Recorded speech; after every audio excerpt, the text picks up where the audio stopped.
They see my disability, I see my ability. They call me disabled, I call myself differently abled. There are some incidents that happen in your life. Those incidents break you, deform you, but they mold you into the best version of you. And the same thing happened to me. I was 18 years old when I got married. My father wanted me to get married. And all I said was, if that makes you happy, I'll say yes. And of course, it was never a happy marriage. Just about after 2 years of getting married, I met a car accident. Somehow my husband fell asleep and the car fell in the ditch.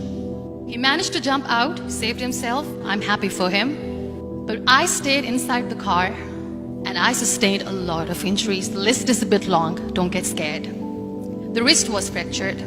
Shoulder bone and collarbone were fractured. My whole rib cage got fractured. And because of the rib cage injury, lungs and liver were badly injured. I couldn't breathe. I lost urinary bowel control. That's why I have to wear the bag wherever I go. 3 vertebrae of my backbone were completely crushed, and I got paralyzed for the rest of my life. I finally ended up in a hospital where I stayed for 2.5 months. I underwent multiple surgeries. One day, doctor came to me and he said, well, I heard that you wanted to be an artist, but you ended up being a housewife. I have a bad news for you. You won't be able to paint again because your wrist and your arm are so deformed, you won't be able to hold a pen again. Next day, doctor came to me and said, your spine injury is so bad, you won't be able to walk again. Because of your spine injury and the fixation that you have in your back, you won't be able to give birth to a child again. That day, I was devastated. I asked my mother, why me? And that is where I started to question my existence. Why am I even alive? And that is where I realized that the words have the power to heal the soul. My mother said to me, this too shall pass. God has a greater plan for you. I don't know what it is, but He surely has. And in all that distress and grief, somehow or the other, those words were so magical that they kept me going. One day I asked my brothers, I know I have a deformed hand, but I'm tired of looking at these white walls in the hospital and wearing these white scrubs. I'm getting tired of this. I want to add more colors to my life. I want to do something. Bring me some colors, bring me some small canvas. I want to paint. So the very first painting I made was on my deathbed, where I painted for the very first time.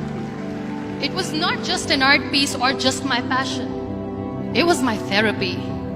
And then I was discharged and I went back home. And I went back home and I realized that I have developed a lot of pressure ulcers on my back and on my hip bone. I was unable to sit.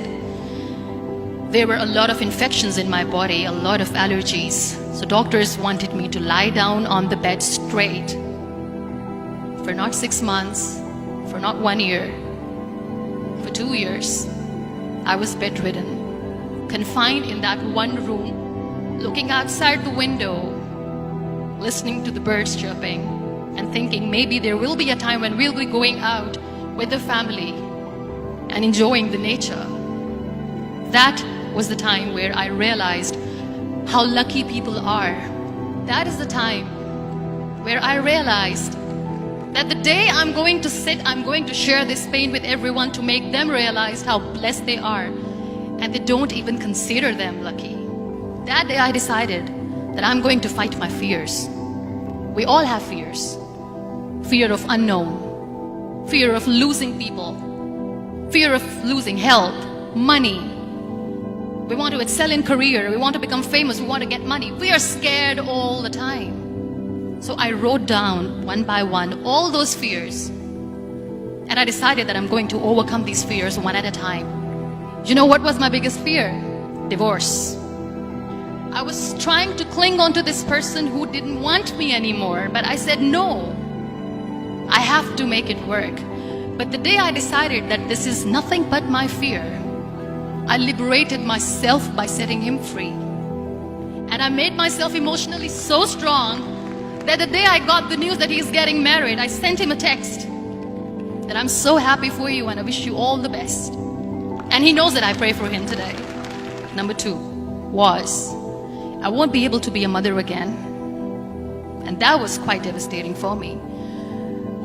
But then I realized there are so many children in the world, all they want is acceptance. So there is no point of crying, just go and adopt one. And that's what I did. People think that they will not be accepted by the people because we, in the world of perfect people, are imperfects. So I decided that instead of starting an NGO for disability awareness, which I know will not help anyone, I started to appear more in public. I started to paint. I decided that I'm going to join the national TV of Pakistan as an anchor person. And I've been doing a lot of shows for the last 3 years. I became the National Goodwill Ambassador for UN Women Pakistan, and now I speak for the rights of women, children. We talk about inclusion, diversity, gender equality, which is a must. Every time I go in public, I always smile. It's always a big toothy smile on my face, and people ask me, don't you get tired of smiling all the time? What's the secret? I always say one thing, that I have stopped worrying about the things that I have lost, the people that I have lost. Things and people who were meant to be with me are with me. And sometimes, somebody's absence makes you a better person. Cherish their absence. It's always a blessing in disguise. Live your life fully. Accept yourself the way you are. Be kind to yourself. Be kind to yourself. I'll repeat, be kind to yourself, and only then you can be kind to others. Love yourself and spread that love. Life will be hard. There will be turmoils, there will be trials, but that will only make you stronger. So when you accept yourself the way you are, the world recognizes you.